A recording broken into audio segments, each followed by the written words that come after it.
Alright guys, I got a special treat for you today. I told you this video was going to happen, and here it is. The 2020 Supra. It took some doing, it took a little bit of time, and here in Minnesota, North Dakota, we're supposed to get some snow relatively quickly, so I'm really glad that we got to shoot this. I'm super grateful. It's truly a once-in-a-lifetime opportunity. You're going to have to forgive me guys, it's a little bit windy out. Lucian's over there getting some B-roll shots. We're going to make this video awesome for you guys. I'm sure, as with any video, there's going to be things I look back at and think, man, I wish I would have done this or that.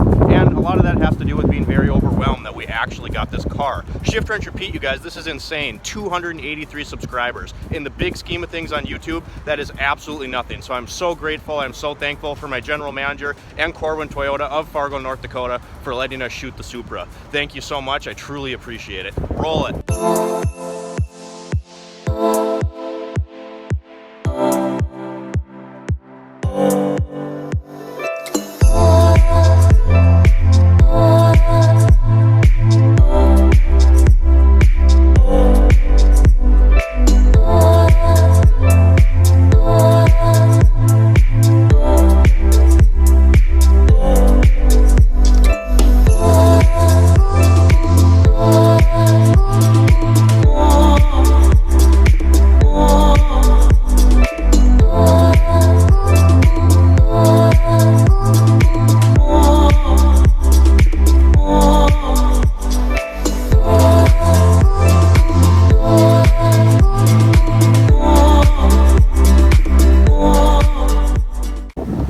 How you doing, bud? I'm doing okay. This Just is trying nuts, to make dude. stuff look good. This is nuts. You know what looks good?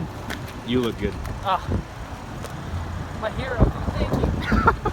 I don't care what anybody says. For all the haters, so glad that Toyota actually did this. Yeah, it might not be the Supra that everybody wanted, but if you're saying this thing isn't a great car, you know, I was skeptical. I was a huge skeptic myself, and now that I've actually gotten to drive it a little bit, sit behind the wheel, listen to it, feel it, see it in person, I'm a believer, guys.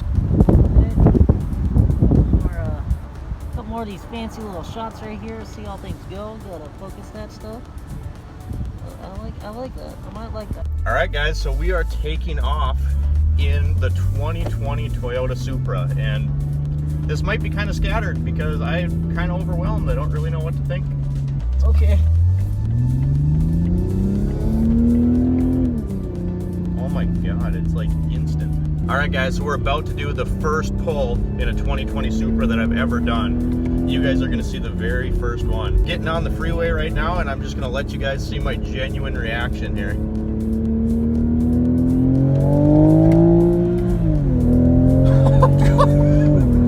It sounds like a jet. Holy shit. Oh my God. You guys, this thing is insane. Like I said, this is going to be very scatterbrained because I don't even I'm just overwhelmed. Normally I get into a car to do a review and it's something older, right? We're a small channel and it's something that I've at least got to research or read about or hear about. This isn't like that at all. I mean, I've read about it a little bit. I've seen it, obviously. I'm a technician at Toyota, so I've known that this thing was coming, but I have no idea what to expect. It's nothing I've ever even been in before, and it's just insane. This thing is ungodly stiff. I mean, like crazy stiff, and the camera I definitely know isn't going to do it justice, but the exhaust note is absolutely intoxicating.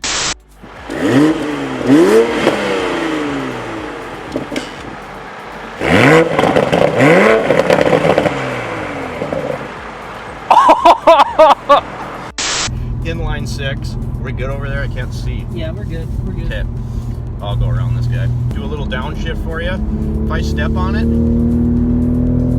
and hit the gas, it's just instant. It happens instantly. There's like no, you can't feel the shift. It's just, you hear the motor shift as soon as I think about shifting the paddle, it's already there. It's not this crap electronically computer controlled that's on most of these like average everyday commuter cars where it's paddle shift, but it's not paddle shift. Downshift here for you. That's how fast it happens. If that picked that up at all, Lucien is laughing his ass off right now. It's just, you flick your finger and the thing shifts. And it's incredible. It's truly incredible. You know what, for all the haters, I know that even I was like this car's biggest hater. Working for Toyota, loving Toyotas, growing up around them, I was a huge skeptic of this car as soon as I heard that they partnered with BMW. I know BMW has a lot of cars that are fun, spirited cars to drive, but I hate their engineering, I hate the reliability.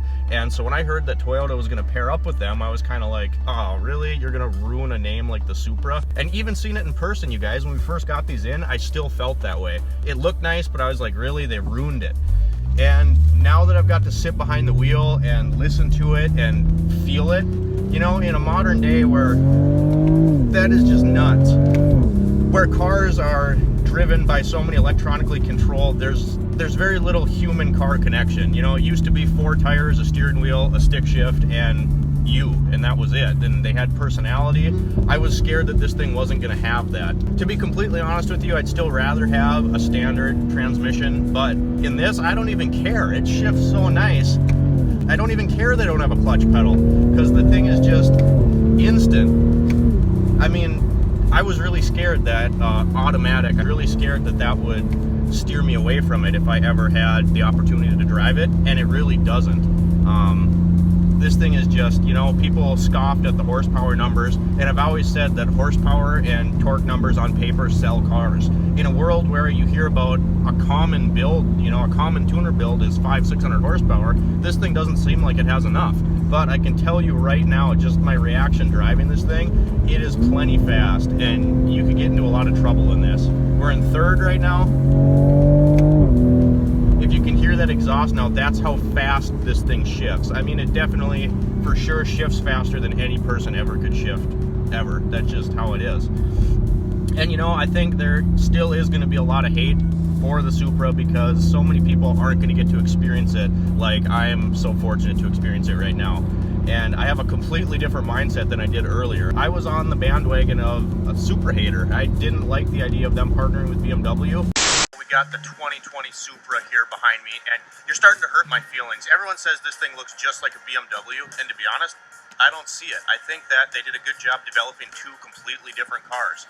I think it looks mean. I think these headlights remind me of the MK4. I think it looks fantastic. The new Supra is completely amazing, you guys. And this is actually a launch edition. You know how you can tell? I'm going to show you. Right there. Launch edition logo. Now I know this was co-developed with BMW, but it's not a BMW. This is a genuine Supra. We're going to pop the hood and show you what's under here. Here we got a gem. So you can see right here that the legendary 2JZ Inline 6 made it into this car. And I'm so glad that Toyota decided to bring this back and told them that they had to use this engine in their Z3 or Z4 as well. Because as you know, the Z4 is actually just a Toyota. So I'm so glad that this baby made it back into the Supra. This thing is fantastic, you guys. Don't be fooled. I know it says 1 right there, but that doesn't mean 2001. This is a Supra. It means that this is production number 1, and this is my car. And I cannot believe that I am bringing you the very first production Supra of 2020 in existence. But when Toyota was asked why they did what they did, they said that they didn't want the car to get NSX'd. Honda reincarnated the NSX, and it was so expensive that nobody can afford to have one. Now, this isn't a cheap car at all. I think this one is stickered at 70 grand. Or, no, this one's like 65. Our launch edition is like 78 grand. But in partnering with BMW, they were able to keep a car that, you know, some of us might be fortunate enough to have one day. And that's all depending, of course, on if the things go up in value, if, you know, whatever. We'll have to see. Time will tell. I don't think it's such a bad thing. And if you read up on your history, watch some YouTube videos from other YouTubers out there, the development was very back and forth with BMW and Toyota. So they did partner with BMW, but also Toyota has always been known for their reliability and durability, and BMW really has not. So Toyota actually dissected the prototype engines for this car and were like, nope, this part isn't good enough, do it again. Nope, this part sucks, do it again. So Toyota, it's not like they had nothing to do with this. And at a certain point, the laws over in Europe required them to split off and finish their own cars. So if you got in one of these and a new Z4, they guarantee that it doesn't feel the same. And you know what? If a Z4 felt anywhere near this good, I don't think I'd complain. This thing is nuts. And I know you guys shooting a video, especially a one-time opportunity like this, there's probably going to be things that I wish I would have said or I wish I would have covered. But right now I'm just in awe, you guys. Like, this is absolutely insane. I've never been in a car that feels this cockpit-like, this tight. I mean, you think about turning the steering wheel and it just goes. It's nuts. It's on rails. It's absolutely nuts. This thing is on rails. Like, you think about turning and this Supra turns for you. And the sport mode, I don't even know why there's a button here for sport mode. It should just always be in sport mode, like, all the time. You can hear that. That shouldn't be an option. That should just be like how this car is. It should just be like, nope, you get sport mode. Sport mode for you. You get a sport mode. You get a sport mode. Everybody gets a sport mode. You get a sport mode. I get a sport mode. That Honda, they get a sport mode.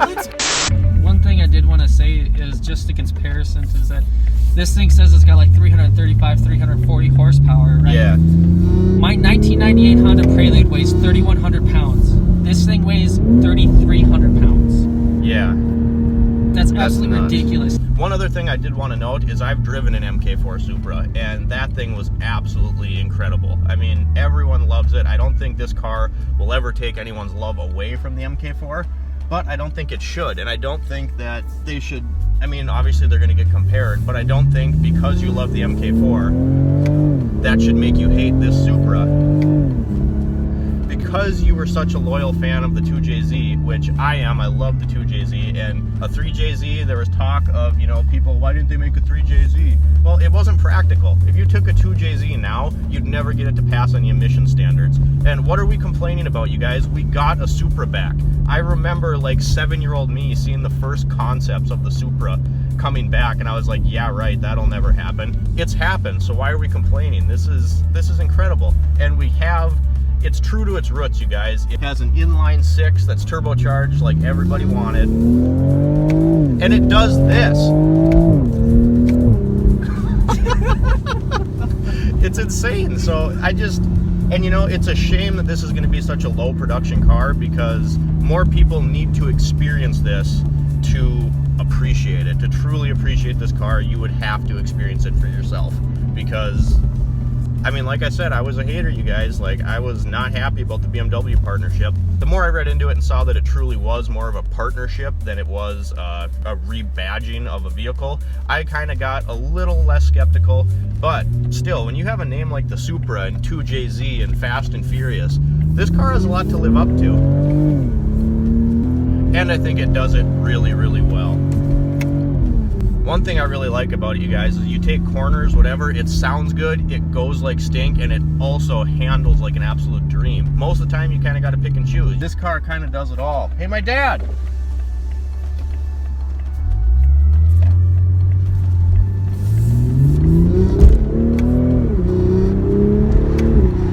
We just passed my dad, you guys, in the old FJ80, and I waved him down, like, come here! So here we go into a corner. I'm going to put it into second. And there is no body roll, like, and then you go around, you can shift that quick, like just boom, done. The 2020 Supra is absolutely insane. Like, if I didn't have to be talking to you guys, I wouldn't be talking because I don't even know what to say. We're gonna pull into the shop here and then we'll catch back up with you guys. All right, you guys, it's cramped in here. We're gonna close this little video out because it is very windy outside, so you wouldn't be able to hear me talking anyway. Thank you for coming along with us to experience the 2020 Supra. Once again, Corwin Toyota, thank you so much for letting me do this, my employer. Lucien, thanks for getting us some nice shots and coming with me. It's been fun, you guys. This was just, what are you doing? enjoying myself. No, stop. No, please. I'm too close to you. This is weird. Anyway, you guys, thanks for watching the video. Like, subscribe if you haven't done so already for more videos like this, the twin supercharged Fox body build, and other car related content. Thanks a lot, you guys, and we'll see you next time.